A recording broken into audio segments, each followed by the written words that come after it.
Hello, welcome to my video commemorating Exeter Chiefs' 300th premiership game this weekend against Saracens. I thought I'd mark the occasion by going back through the previous 299 and picking out some stats for you. So far in those 299 games, they've recorded 185 wins, 110 defeats, and just 4 draws. The last draw was back in 2017 in February against Wasps.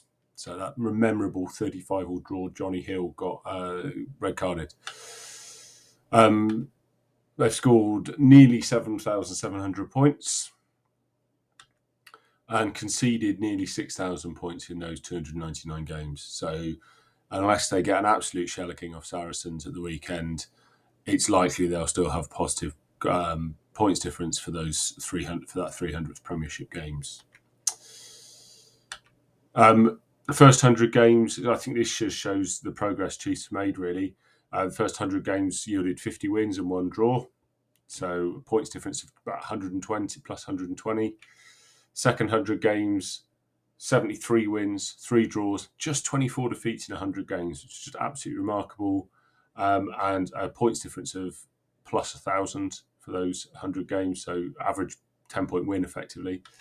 The third 100 games, 62 wins so far, no draw, and about 500 points difference. So it's about a 5-point win on average in these 99 games. That sort of shows the sort of rise of Chiefs, the peak of Chiefs, and the slight fallback we've had in recent years. Although I suspect we're about to see another rise again.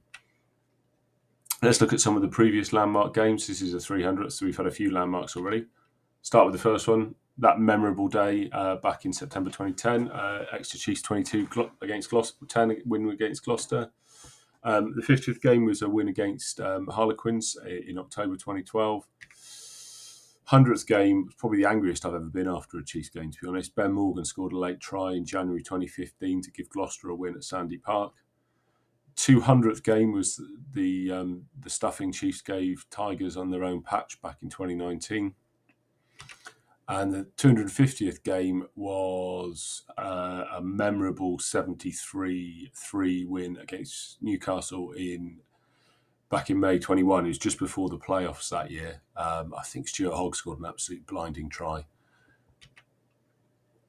The most common opponents in that time, well, fittingly, it's Saracens for this 300th game. It would be their 29th premiership meeting. I guess all those playoff finals really do help and have outset the year's break Saracens had from the premiership.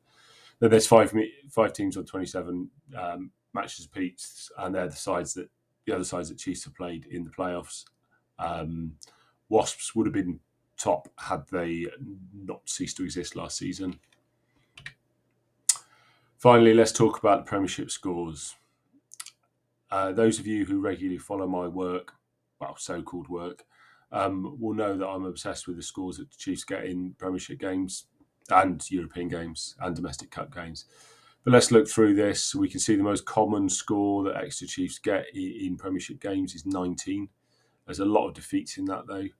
24 is quite a common score as well. You can see that as a peak.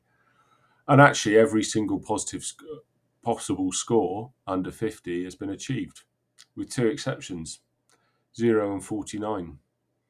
Now, I think it would be the most fitting way that Chiefs could mark their 300th Premiership game would be to score 49 points for me.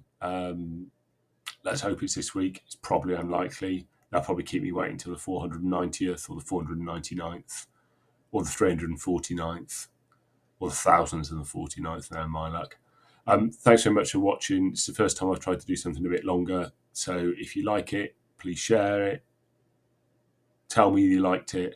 Feedback, constructive criticism, suggestions for other videos, be more than welcome. Keen to try and do a few of these throughout the season. If not, thanks again for watching.